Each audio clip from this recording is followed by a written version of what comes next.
Eu queria falar hoje, irmão, com você sobre o privilégio, aliás, o maior privilégio de todos que Deus nos deu e o qual, infelizmente, muitas pessoas estão perdendo, muitos estão desprezando. Vamos lá na segunda carta de Paulo aos Coríntios, no capítulo 4, por favor. Segunda carta do nosso irmão Paulo aos Coríntios, capítulo de número 4. Glória a Deus. Segunda carta de Paulo aos Coríntios, capítulo 4. Nós vamos ler o versículo 6 e o versículo 7. Por favor. Segunda aos Coríntios, capítulo 4, verso 6 e verso 7. Em nome de Jesus. Quantos acharam, digam amém. A palavra do Senhor Deus diz assim: porque Deus, que disse que das trevas resplandecesse a luz, é quem resplandeceu em nossos corações para iluminação do conhecimento da glória de Deus na face de Jesus Cristo. Daqui a pouquinho eu falo sobre isso com você. Esse aqui é o nosso assunto principal de hoje. Mas o versículo 7 diz assim: temos, porém, esse tesouro em vasos de barro, para que a excelência do poder seja de Deus e não de nós. Eu preciso falar um pouquinho com você do que nós lemos agora por último, mesmo porque é o assunto desses últimos dias que eu tenho tratado, irmão. Nós somos vasos na mão do oleiro. Nós somos vasos nas mãos de Deus. Ele é o oleiro, eu sou o vaso, você é o vaso. Lá em Jeremias, não precisa abrir, eu só estou citando para você lembrar do que eu falei nos últimos dias. Em Jeremias 18, a palavra de Deus diz que Deus disse ao profeta Jeremias: levanta-te, desce à casa do oleiro e lá te farei ouvir as minhas palavras. Jeremias chegou lá na olaria e ele viu o oleiro fazendo a obra dele sobre as rodas. No verso 4 está escrito que o vaso que o oleiro fazia se quebrou na mão do oleiro. Então o oleiro tornou a fazer dele um vaso novo, conforme bem queria fazer. Aí no versículo 5, Deus disse para Jeremias: Jeremias, como o oleiro fez com o vaso, eu posso fazer. Vocês são vasos nas minhas mãos. Irmão, o oleiro tem poder para consertar o vaso. Ele tem poder. Lá em Romanos capítulo 9, no verso 20, a Bíblia diz que o oleiro tem poder para da mesma massa fazer um vaso para honra e um vaso para desonra. Ele tem poder de condenar? Tem, mas ele tem poder de salvar também. Ele tem o poder de curar, meu irmão, ele tem o poder de libertar, ele pode consertar você.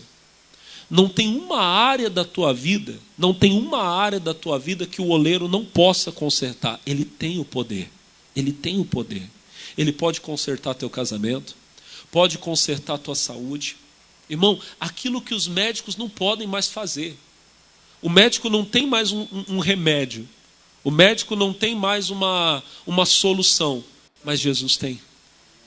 Qual é o segredo? O segredo é você estar nas mãos do oleiro. E desculpa repetir isso de novo para você, mas é porque isso é muito importante, irmão. O vaso pode até quebrar. Ele pode até estar quebrado. Mas se ele estiver na mão do oleiro, o oleiro pode consertar e pode fazer um vaso novo. Ele pode consertar você. Agora, você tem que lembrar disso, irmão. O quê? Que nós somos vasos. Nós somos vasos. Nós temos que estar nas mãos de Deus. Nós temos que ser dependentes de Deus. O apóstolo Paulo ele vai falar hoje conosco, nessa mensagem que eu estou pregando, que nós temos o maior privilégio de todos. Eu vou falar isso com você daqui a pouco. Mas nós não podemos nos enganar. O privilégio, a honra que nós temos, ela é sobremodo grande, ela é muito grande, muito grande. É o maior privilégio de todos, é o que Deus nos deu. Mas nós temos que lembrar a todo tempo que nós somos totalmente dependentes dele. Lá no Evangelho de João, no capítulo 15, Jesus disse, como a vara, se ela não estiver ligada à videira, ela não pode dar fruto, assim são vocês. Sem mim, nada vocês podem fazer. Nós somos completamente dependentes de Deus. Lá em João, lá onde a gente estava lendo, lá em 2 Coríntios capítulo 4, no versículo 7, ele diz, nós temos esse tesouro em vasos de barro. Para quê? para que a excelência do poder seja de Deus e não de nós. O maior erro do homem, irmão, é ele achar que ele é alguma coisa sem Deus. E pior do que isso, ele querer tomar para si a glória que é de Deus. Lá no princípio da criação, houve um anjo que quis fazer isso. E o que ele virou hoje? Virou nada. Ele era Lúcifer. Sabe o que significa Lúcifer? Lúcifer significa aquele que traz a luz. Ele era um anjo de luz. E hoje o que ele virou, irmão? Hoje ele virou Satanás. Satanás significa inimigo, adversário. Virou diabo. Diabo significa acusador. Imagina, irmão, ele era um anjo de luz, agora ele só serve para ficar apontando o dedo. Lá em Lucas 11, os fariseus chamaram o diabo de Belzebu. Belzebu significa senhor do esterco, das moscas. É isso que ele é. É o senhor da escória, é um nada, é um lixo. E toda pessoa que quiser tomar para si a glória que pertence a Deus, vai virar a mesma coisa, vai virar nada. Lembre, a glória é de Deus. Dê a glória para Deus. Seja o vaso nas mãos do oleiro, totalmente dependente de Deus. Você precisa ser totalmente dependente do Senhor. Uma vez um amigo, ele contou para mim, já fazem anos que eu não vejo esse amigo, mas ele dividiu uma experiência comigo que na época para mim foi muito importante. Ele era um senhor assim jovem, muito, muito bonito, casado com uma senhora igualmente muito bonita também, mas ele não se cuidou, pessoal, e ele estava bem acima do peso. E ele achou por bem, na época, fazer aquela cirurgia de redução de estômago, a bariátrica. A bariátrica, pessoal, ela é uma cirurgia muito perigosa. Toda cirurgia tem o seu grau de risco, mas a bariátrica ela tem um grau, não sei agora, porque eu acho que deve ter avançado bem, mas na época que ele fez ainda era muito perigoso, o índice de morte era muito alto. E ele fez, pessoal, e ele quase morreu. Faltou pouquinho para ele ir embora mesmo. Na época até o pessoal da igreja se reuniu, falou, vamos orar por ele, a gente orou por ele, e glória a Deus, Deus praticamente trouxe ele de volta à vida, e ele teve uma boa recuperação. E hoje ele está até hoje vivo, está aí conosco até hoje. Não é daqui de Taubaté, mas ele está até hoje vivo conosco. Só que quando ele estava no hospital, ele contou para mim, ele falou assim, pastor Alex, lá no hospital aconteceu uma coisa comigo que me mudou muito. Ele falou assim, eu estava tão sem força, mas tão sem força, que eu não conseguia fazer nada. Assim, eu precisava das pessoas para me dar comida na boca, e aquilo ali, sabe, aquilo ali quebra o homem. Ele falou assim, eu não tinha força para tomar um banho sozinho. Aí ele disse, teve um dia que eu estava deitado na cama, sabe por que você não conseguia levantar um braço para se limpar? Eu não conseguia. Aí ele falou assim, que chegaram para ele e disseram, daqui a pouco a enfermeira vem te dar um banho. Ele disse assim, a enfermeira, pastor, era uma mocinha, uma menina, ela devia ter 18, 19, 20 anos no máximo. Ele falou assim, sabe aquela vaidade do homem, de querer ser o bonito? Naquela hora eu percebi, pastor, que a gente não é nada. Aquela mocinha novinha, bonita, ela entrou, ele até falou para mim, ele falou assim, eu tenho um filho, ele falou assim, não era filha não, eu tenho um filho da idade dela. E ela entrou, pastor, para me dar banho. Ele disse assim, pastor, naquela hora eu percebi como realmente o ser humano é barro, ele é nada. Nós somos completamente dependentes de Deus. Eu preciso falar isso aqui para você entender que você depende do Senhor, a glória é dele, amém? Vamos ler de novo? Ó. Temos, porém, esse tesouro em vasos de barro, para que a excelência do poder seja de Deus e não de nós. Lembre, você é um vaso de barro. Você precisa estar nas mãos do oleiro. É o oleiro que tem poder sobre você. E o oleiro tem poder para te abençoar. Diga amém. Está escrito ali, ó. Temos, porém, esse tesouro. Qual tesouro? O maior de todos. É o que está no versículo 6. Vamos ler de novo o versículo 6. Capítulo 4, verso 6. Ó, porque Deus, que disse que das trevas resplandecesse a luz, é quem resplandeceu em nossos corações para a iluminação do conhecimento da glória de Deus na face de Jesus Cristo. Irmão, lá no princípio de tudo, quando Deus criou os céus e a terra, a Bíblia diz que a terra estava sem forma, vazia e em trevas. Havia trevas sobre a face do abismo. E Deus disse: haja luz. Então tudo estava em trevas e Deus disse: eu vou trazer a luz sobre esse caos. E Ele trouxe. E aconteceu que depois, por causa do pecado, nós estávamos novamente em trevas, completamente, irmão, entregues ao pecado e separados de Deus. Só que Deus mais uma vez resplandeceu. Dessa vez Ele próprio brilhou em nós. Para quê? Para que nós tivéssemos o conhecimento mais excelente de todos. Ele revelou em nós a glória dele, para nós, e em nós a glória dele, através da face do Filho dele, Jesus Cristo. Irmão, conhecer a Jesus é o maior tesouro. É o maior tesouro. Eu falei para você no começo da pregação, nós somos vasos de barro. Mas dentro de nós hoje habita o maior tesouro de todos. De todos. Irmão, isso aqui qualquer pessoa aqui pode comprar. A pessoa mais pobre que você conhece consegue comprar um vaso desse. Você vai numa olaria aí, eles vão vender isso aqui para você por R$2, R$3, R$5 no máximo. Um vaso desse aqui de barro. E ele é frágil. Isso aqui se cair, quebrou.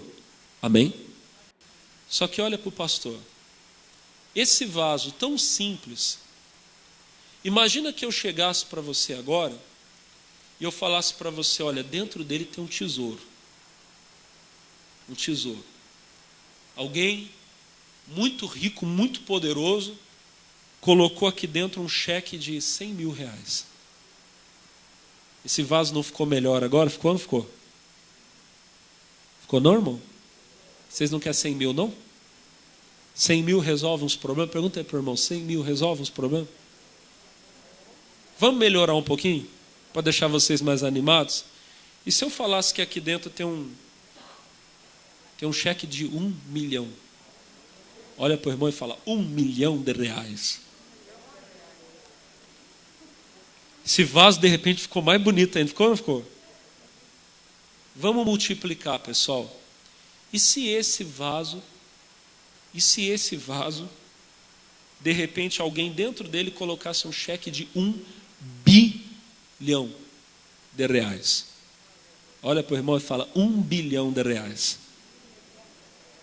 Esse vaso ficou precioso. Ficou ou não ficou?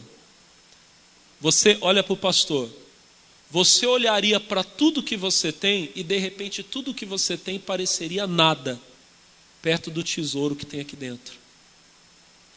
O vaso que somos nós, irmão, é simples, é um vaso de barro.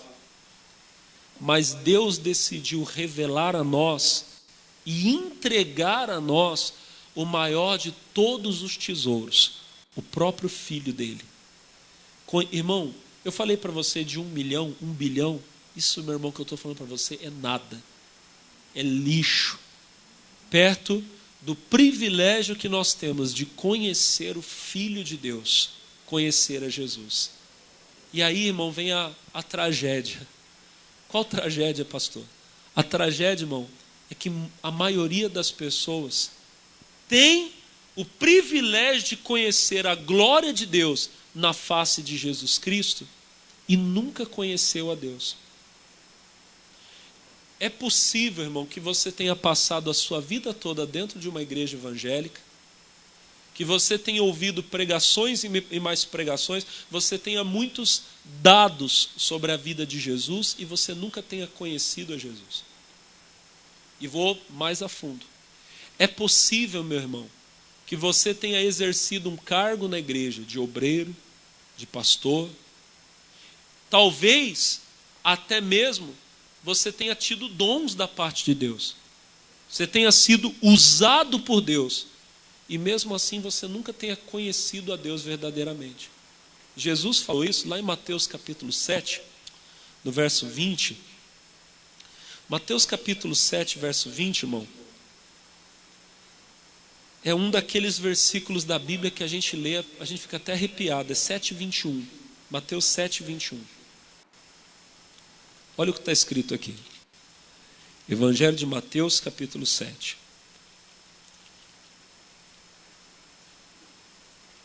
Versículo 21. Quem achou, diga amém. O Senhor Jesus diz assim, ó: nem todo que me diz, Senhor, Senhor, entrará no reino dos céus, mas aquele que faz a vontade do meu Pai que está nos céus. Jesus está dizendo que muitos estão dizendo, Senhor, Senhor, e não vão entrar no céu. Mas olha o 22 vai mais fundo ainda. Muitos me dirão naquele dia, Senhor, Senhor, não profetizamos nós em teu nome? Em teu nome não expulsamos demônios? Em teu nome não fizemos muitas maravilhas? Olha a resposta do Senhor Jesus. E então lhes direi abertamente, nunca o quê? Jesus está dizendo que ele vai dizer, nunca vos conheci. Como é que você pode dizer que você me conhece e eu nem sei quem você é? Alguém pergunta para você, você conhece o pastor Alex? Você, conheço, e conheço muito o pastor Alex. Aí um dia alguém chega para você e fala, ô pastor, esse aqui é o Henrique, é teu amigo. Meu amigo, nem sei quem é, nunca vi. Nunca foi na minha casa, nunca conversou comigo. Você pode ter muitas informações sobre Deus e não conhecer a Deus, não ser conhecido de Deus. E não fica assustado, irmão. Você pode talvez ter até sido usado por Deus. Tem uma palavra que o nosso pastor Jaime sempre usa. Ele sempre diz assim, que usado não é aprovado. E é verdade. Uma pessoa pode, irmão, talvez ter até a capacidade dada por Deus e não ser conhecida de Deus e não conhecer a Deus. Pastor, mas como isso é possível? É possível, irmão, porque você tem que entender o seguinte, Deus usa quem Ele quer. O dom é dele. A capacidade vem dele. E Deus, irmão, e tudo nesse mundo está nos planos de Deus. Quando Deus usa alguém para fazer justiça, aquela pessoa está fazendo a vontade de Deus. E não significa exatamente que aquela pessoa seja um servo de Deus. O policial que prende o ladrão na rua, irmão, ele está fazendo a obra de Deus, ele está fazendo a justiça. O juiz que bate o martelo lá no tribunal lá e decreta que um assassino, que um estuprador, que um criminoso vá para a cadeia, ele está fazendo a obra de Deus naquele momento, porque ele está fazendo a justiça de Deus. Amém? Imagina que todos nós aqui fôssemos escravos, e aí de repente vem um líder na nossa nação, e ele decreta uma lei, e ele liberta todos os escravos. Ele está fazendo a vontade de Deus, ele está fazendo a justiça de Deus. E não significa que ele seja um homem de Deus. Deus chama Nabucodonosor na Bíblia de meu servo, e Nabucodonosor só se converteu no final da vida. Quando Nabucodonosor foi lá, entrou em Israel e destruiu a Jerusalém, ele estava cumprindo a vontade de Deus, porque Deus precisava punir o povo dele. Então Deus disse, eu vou fazer com que Nabucodonosor, meu servo, vá lá e execute justiça contra vocês. Não é que Nabucodonosor fosse um homem de Deus, mas naquele momento Nabucodonosor estava cumprindo o plano de Deus. Uma pessoa pode muito bem estar cumprindo o plano de Deus e não significa que ela seja uma serva de Deus, no sentido de dizer que conhece a Deus. Deus usou, meu irmão, uma mula para repreender o profeta, uma jumenta. Deus usa quem Ele quiser. Amém? Tolo é o homem que se gaba dos dons de Deus. Eu estava mostrando essa semana uma coisa para a igreja, lá em Números capítulo 12. Eu já preguei em Números 12, sei lá, irmão, quantas vezes já preguei.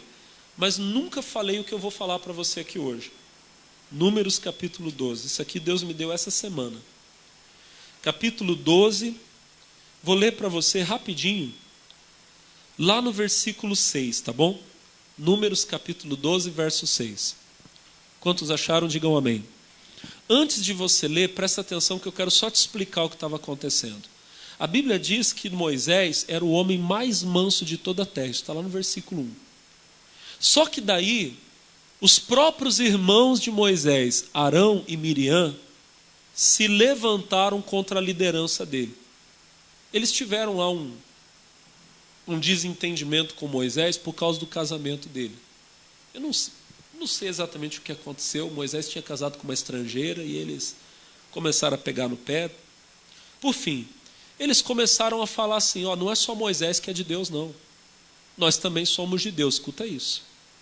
Não é só com Moisés que Deus fala conosco também. O Arão e a Miriam começaram a falar isso. Moisés não tomou partido, não precisou. Tem hora que você quer se defender, irmão, e você vai perder o privilégio de deixar Deus fazer justiça por você. Sempre que você vai lá e põe a mão, você estraga. Deixa Deus sabe como fazer justiça, mas não é essa a mensagem. O que aconteceu foi o seguinte: Arão e Miriam começaram a se levantar contra a liderança de Moisés e começaram a falar: não é só Moisés não é só com Moisés que Deus fala, Deus também fala conosco. Deus também fala através de nós. Aí, meu irmão, Deus chamou Moisés, Arão e Miriam lá na tenda da congregação. Chamou os três. A nuvem da glória de Deus desceu, parou na porta da tenda da congregação e estavam diante de Deus Moisés, Arão e Miriam. E Deus então chama Arão e Miriam à frente. A cena deve ter sido bem interessante, irmão. Um dia lá no céu eu acredito que Deus vai permitir a gente ver como aconteceu. Acho que vai passar o filme lá para a gente ver como que foi. Mas a cena deve ter sido muito interessante. Porque Moisés ficou para trás. Ele deve ter ficado quietinho. Bom Deus, se é a tua vontade, se o Senhor quer usar o Arão e a Miriam, fica à vontade. E Arão e Miriam que estavam à frente porque Deus chamou os dois,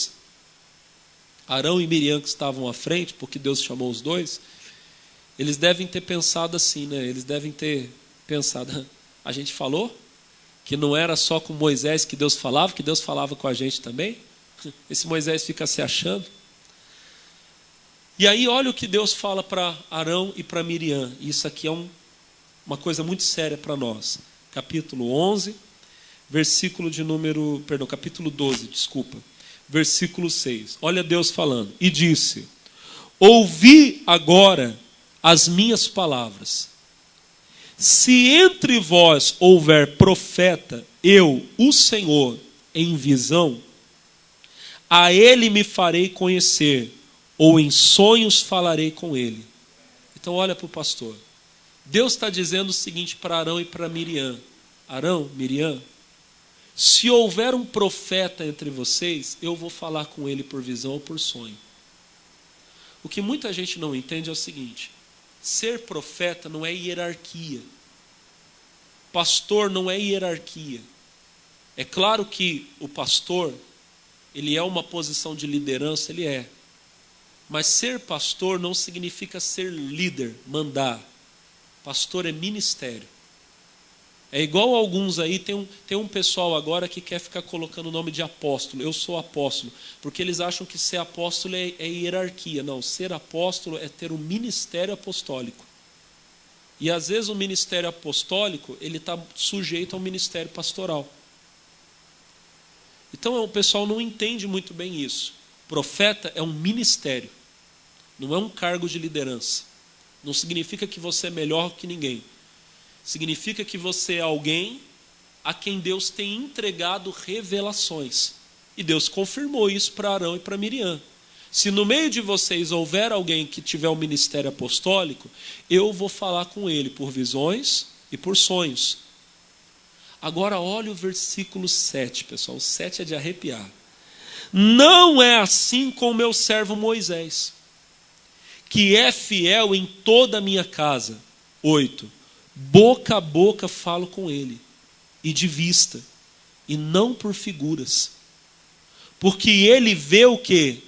A semelhança do Senhor.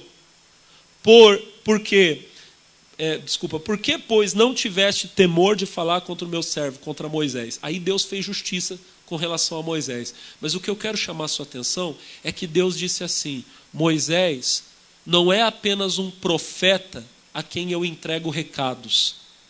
Moisés é meu amigo. Ele me conhece. Ele vê a minha face. Ele vê a minha semelhança. Irmão, você pode estar sendo usado por Deus e talvez não estar perto de Deus. Não conhecer a Deus. Arão e Miriam eram profetas? Eram. Tinham revelações de Deus? Tinham. Mas eles não tinham intimidade com Deus. Moisés também era profeta. Mas Moisés não era apenas profeta. Moisés era alguém que conhecia a Deus. Que via a face de Deus. Que conversava com Deus boca a boca, face a face. Irmão, você pode estar dentro da igreja e ser até usado por Deus e nunca ter estado verdadeiramente diante de Deus. E essa é uma tragédia. Porque um dia você vai estar diante de Deus e você vai dizer: Senhor, eu profetizei. E Ele vai dizer: eu não conheço você. Eu usei você? Usei. Mas você nunca me conheceu. Irmão, que desperdício. Ter o privilégio de conhecer a Deus e não conhecer a Deus. Nós temos esse tesouro. Volta lá para o Coríntios, lá, só aqui, não precisa vocês não, só aqui só. Segundo aos Coríntios 4. Nós temos esse tesouro. Capítulo 4, versículo 7. O 7 só para nós. 7. Temos, porém, esse tesouro. Nós temos um tesouro. Eu estou dizendo para você que você é rico. Que o maior tesouro de todos Deus deu a você. E que tesouro é esse? Versículo 6. Volta no 6. Por favor. Porque Deus, que disse que das trevas resplandecesse a sua luz, é quem resplandeceu em nossos corações. Nós estávamos em trevas, mas Deus fez brilhar para nós a luz. Para quê?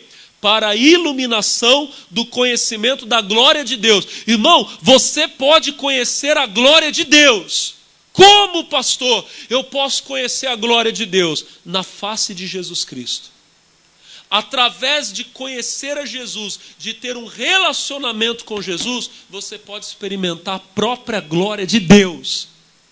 É um tesouro que nós temos. Nós temos esse tesouro em vaso de barro. Nós somos vaso de barro, mas esse tesouro está dentro de nós. Agora, o que eu quero te dizer? Que você tem esse tesouro e talvez você está desprezando.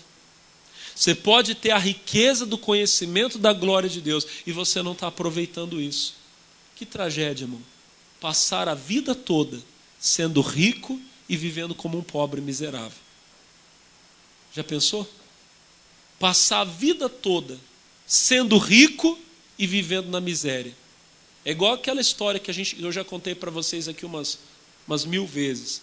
Da mulher que tinha trabalhado, uma senhora que ela trabalhou para uma mulher riquíssima, riquíssima. E quando a patroa dela ficou doente, já não conseguia nem falar mais direito, pegou e deu um papel para ela. E a empregada era analfabeta, tadinha. Pegou aquele papel, tinha umas coisas escritas, mas ela não sabia o que estava escrito. E passou pouco tempo depois, a patroa dela morreu. E ela gostava tanto da patroa dela que ela fez o quê? Pegou aquele papel e colocou numa moldura. Pegou um dinheirinho, comprou uma moldura, moldurou e botou na parede. Os anos passaram, ela foi envelhecendo, foi ficando pobre, já não tinha condição de trabalhar. Daqui a pouco ela estava passando necessidade, dependia que os irmãos da igreja fossem na casa dela, levar a cesta básica para ela, ajudar ela a comprar o remédio, porque ela não conseguia mais nada. Um dia um irmão entrou dentro da casa dela e quando entrou, olhou para a parede e viu aquela moldura. E perguntou para a irmãzinha: a senhora me permite examinar o que está escrito ali? Ela disse: posso. Quando ele olhou, aquele papel era na verdade o quê? Um testamento. A mulher rica havia deixado muito dinheiro para aquela empregada. Ela tinha ela como uma filha, como alguém da família. A mulher estava passando necessidade, dependendo dos outros para dar tudo para ela, quando na verdade ela era rica. Você é rico. Nós somos ricos, nós temos o tesouro. Nós podemos, olha para o pastor, nós podemos conhecer a Deus, na face de Jesus conhecer a Deus. Irmão, isso não é qualquer coisa. O apóstolo Pedro, deixa eu só ler rapidinho para você, 2 de Pedro, capítulo 1, versículo 1 mesmo. 2 de Pedro, não precisa abrir não, eu vou ler aqui para você. Isso aqui nem está no esboço, mas olha o que está escrito aqui. 2 de Pedro, capítulo 1, versículo 1. Simão Pedro, servo e apóstolo de Jesus Cristo, aos que conosco alcançaram fé igualmente preciosa pela justiça do nosso Deus e Salvador Jesus Cristo. Versículo de número 2. Graça e paz vos sejam multiplicadas pelo quê? Pelo conhecimento de Jesus nosso Senhor. Quando você conhece Jesus o Senhor, você passa a ter graça e paz na sua vida. A graça e a paz, elas são multiplicadas. Quem quer ter graça? Quem quer ter paz? A graça e a paz, ela se multiplica na sua vida. Como? Pelo conhecimento de Deus. Através de Jesus nosso Senhor. Você vai conhecendo a Deus, você vai recebendo a graça. Agora olha o versículo 3. O 3 é lindo. Visto como o seu divino poder nos deu tudo. Tudo o que diz respeito à vida e à piedade. Irmão, o poder de Deus nos deu tudo o que diz respeito à vida. Tudo o que você precisa para viver. E tudo o que diz respeito à piedade. Nós éramos pecadores, nós íamos para o inferno. Mas o divino poder de Deus nos deu toda a piedade. Não há um pecado seu que não possa ser perdoado, irmão. Você vai morar no céu. Tudo o que você precisa com relação à vida e à piedade, Deus não vai dar, Ele já deu. Visto como o seu divino poder nos deu tudo o que diz respeito à vida e à piedade. Mas nos deu como? Pelo conhecimento daquele que nos chamou por sua glória e virtude. Quem nos chamou foi Jesus. Através do conhecimento de Jesus. Quando você conhece a Jesus, irmão, você recebe tudo o que você precisa para a vida e para a piedade. Olha como que esse conhecimento é rico. Através do conhecimento de Jesus, quando você conhece a pessoa de Jesus, quando você se relaciona com Ele, você recebe tudo o que diz respeito à vida e à piedade. Mas nós temos, olha para o pastor, nós temos esse tesouro de agora conhecer a glória de Deus na face de Jesus, e nós passamos a vida sem conhecer a Jesus. Não podemos, irmão. Pastor, mas como que nós conhecemos a Deus? Posso falar para você? Nós conhecemos a Deus durante toda a nossa vida. Alguém fala de Deus para você. E o que você faz? Você prossegue em conhecer. Oséias 4:6, todo mundo aqui já ouviu falar de Oséias 4:6. Oséias capítulo 4, verso 6 diz assim: o meu povo está sofrendo porque falta conhecimento. Tem traduções que dizem: o meu povo foi destruído porque falta conhecimento. Por não conhecer a Deus, as pessoas sofrem. Agora o Oséias falou outra coisa que é mais bonita. Lá no capítulo 6, Oséias capítulo 6, no versículo 1, Oséias diz assim: vinde, voltemos ao Senhor, porque Ele nos despedaçou e nos sarará, fez a ferida e a ligará. Ele é o oleiro. Ele tem o poder de curar. Você está quebrado, mas Ele tem o poder de ligar você, consertar você. Diga amém. Amém? Versículo 2 diz assim, 2, depois de 2 dias nos dará a vida, ao terceiro dia nos ressuscitará e viveremos diante dele. Aqui é profético a respeito de Jesus. Oséias profetiza que Jesus ia ressuscitar no terceiro dia, mas essa palavra é para mim e para você também. Você está morto, mas Ele tem o poder de te dar vida para que você viva diante dele. Então o que eu tenho que fazer, pastor? Eu quero ter essa vida. Eu quero viver diante de Deus. Quem quer viver diante de Deus, diga amém. Versículo 3, Oséias capítulo 6, versículo 3. Conheçamos e prossigamos em conhecer o Senhor. Vamos ler de novo? Só esse comecinho, irmão. Conheçamos e prossigamos em conhecer o Senhor. Esse tem que ser, olha para o pastor, esse tem que ser o alvo da sua vida. Conhecer e prosseguir em conhecer. Quando você já sabe alguma coisa sobre Deus, você tem que achar que você não sabe nada. E você tem que falar: eu preciso conhecer mais. O apóstolo Paulo falou isso lá em Filipenses capítulo 3.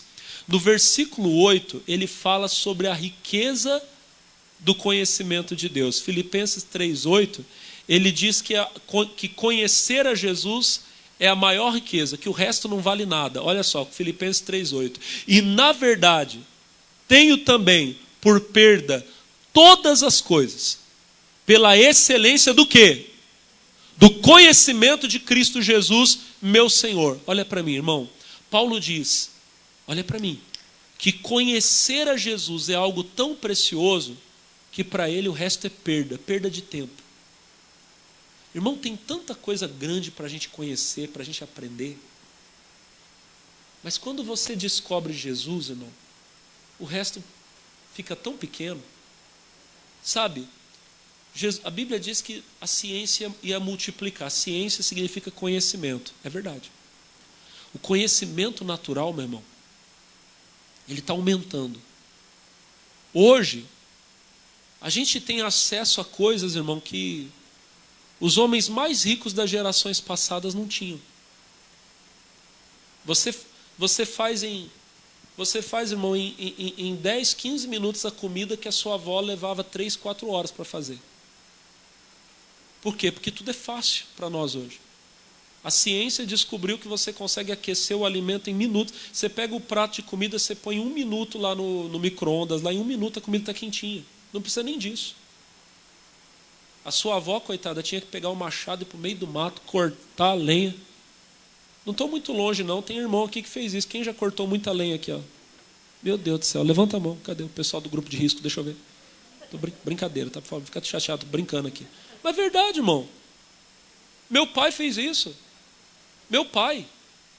E olha que eu sou garotão, eu sou novo, acabei de fazer 18. Aleluia.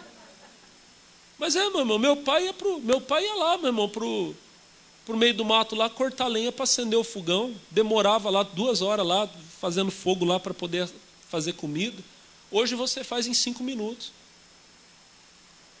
Você quer limpar a sua casa, você pega o aspirador de pó, você liga, ela acabou, está limpo. A sua avó tinha que no meio do mato cortar a vassoura. Quem já cortou a vassoura aqui? Eu estou pregando no lugar certo aqui, os irmãos entendem. Os irmãos entendem a mensagem. Olha como que o conhecimento aumentou e como ele facilita a sua vida, irmão. Antigamente você tinha que pagar uma pessoa, você tinha que ir no banco, pegar o dinheiro, falar com o gerente, eu preciso tirar tanto. Hoje em dia você manda um Pix. Você pega o seu celular, irmão, em 2 minutos, eu preciso de R$1.000. Pum, tá aí, caiu na sua conta agora. Olha como que o conhecimento está aumentando. Mas eu estou falando de coisas cotidianas, irmão. E quando nós falamos das coisas grandes, esses dias atrás descobriram não sei o que lá em Marte. O povo está doido lá falando que descobriram vida em Marte. Existe alienígena, essa coisa doida. As pessoas estão descobrindo coisa aí, irmão, não sei o que, e tiraram foto lá não sei do que de buraco negro. O povo, os homens estão descobrindo coisas tão grandes. Existe muito para se conhecer. Mas quando você descobre Jesus Cristo, isso tudo fica tão pequeno. Sabe? Paulo disse, eu tenho por perda todas as coisas, pela excelência do conhecimento de Jesus Cristo. Conhecer Jesus é uma coisa tão grande, tão importante, que o resto perde sentido, o resto perde o valor. Olha o que mais ele fala. Cristo Jesus, meu Senhor, pelo qual sofri a perda de todas essas coisas. Paulo, ele tinha sofrido na pele dele. Por Jesus ele perdeu tudo. Mas olha o que ele diz. E as considero como esterco, para que possa ganhar Cristo. Em outras palavras, tudo que ele perdeu, para ele era... Ele fala, não é o Alex que está falando, é Paulo. Se Paulo fala, então eu posso falar, né? Paulo está dizendo, para mim é esterco. E, meu irmão, posição, fama, reconhecimento, dinheiro. Paulo diz, isso para mim virou nada, virou escória. Tem uma tradução que fala escória. Essa tradução nossa fala esterco. Mas tem uma tradução que fala escória. Para mim isso virou lixo, virou nada. Tão grande é o conhecimento de Cristo. Conhecer Jesus é a maior riqueza de todas. Diga amém. Agora, como eu disse para você, nós temos que conhecer e prosseguir em... Olha o que ele fala, vamos continuar, versículo 9. E seja achado nele, não tendo a minha justiça que vem da lei, mas a que vem da fé em Cristo, a saber, a justiça que vem de Deus pela fé. É importante, mas não é para nós hoje, verso 10. Para conhecê-lo. Conhecer Jesus é a coisa mais importante. E a virtude da sua ressurreição. Existe um poder na ressurreição de Jesus, irmão, que você precisa conhecer. É o tesouro que você tem e que você não está desfrutando. Mas vamos continuar. E a comunicação das suas aflições sendo feito conforme a sua morte. Versículo 11. para ver se de alguma maneira eu possa chegar à ressurreição dos mortos. Existe uma recompensa na ressurreição para a vida eterna, irmão, que não tem nada nesse mundo que se compare. Verso 12. Não que já tenha alcançado, a gente começou a chegar na parte que eu queria. Não que já tenha alcançado, ou que seja perfeito, mas o quê? Prossigo para alcançar. Para quê? O que está escrito lá em Oséias 6? Conheçamos e prossigamos em conhecer. Conheçamos e prossigamos em conhecer. Paulo disse: conhecer a Deus é a maior riqueza. O resto é nada. Me desculpa, a palavra dele, não é minha não. Você briga com ele, não é comigo não. O resto é esterco, foi ele que falou. Conhecer a Cristo é a maior riqueza. E eu quero prosseguir para alcançar. Nós temos que prosseguir em conhecer. Amém? Aí o versículo 13, ele termina dizendo para nós, o 13 e o 14.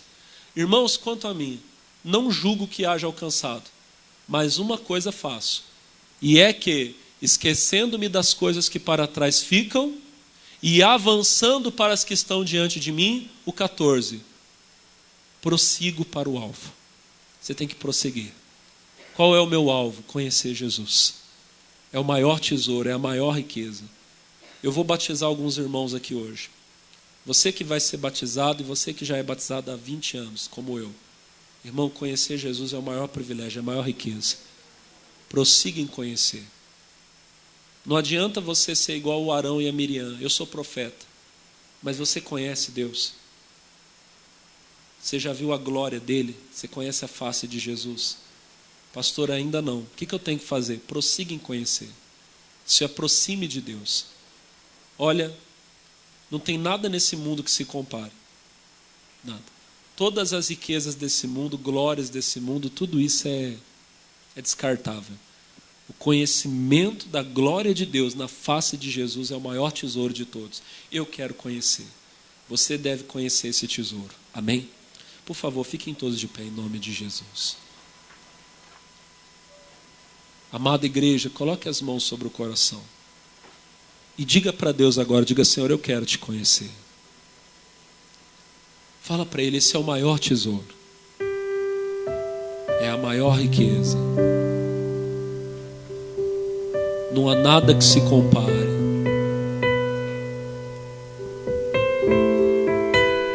Não há nada que se compare a esse conhecimento da glória de Deus. Aleluia.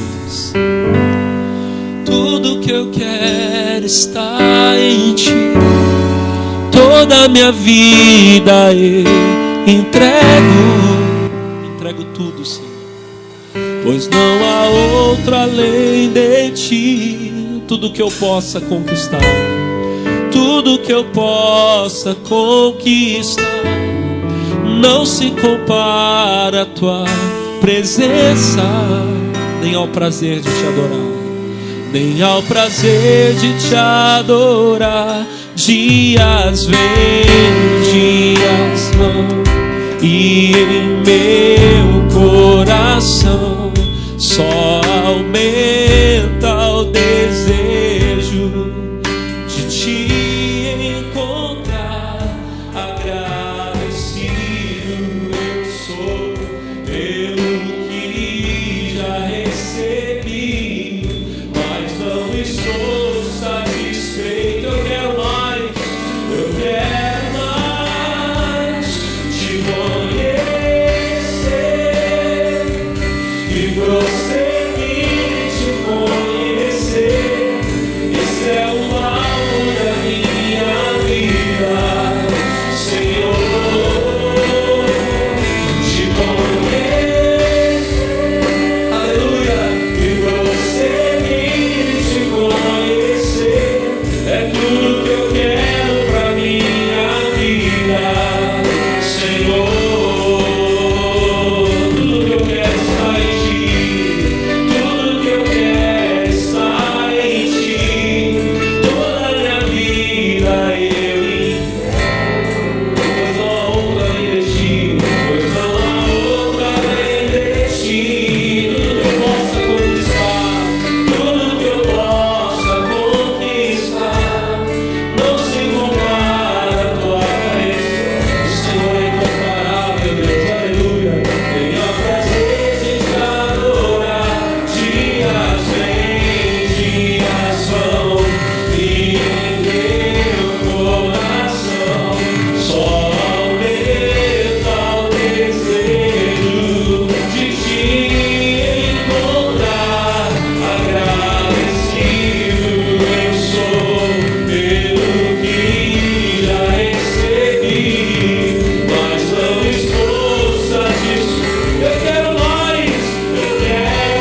tocando em você agora. Quem crê nisso, diga glória a Deus. Você está sendo curado em nome de Jesus.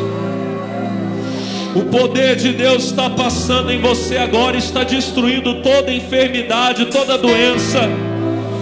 O oleiro está tocando na tua família agora.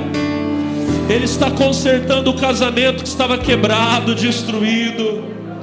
Ele está tocando no teu filho agora, está consertando em nome de Jesus. Quem crê vai dando glória a Deus.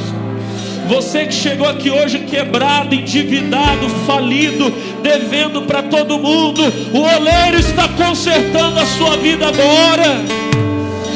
Oh, aleluia. E você, meu irmão, feche seus olhos agora.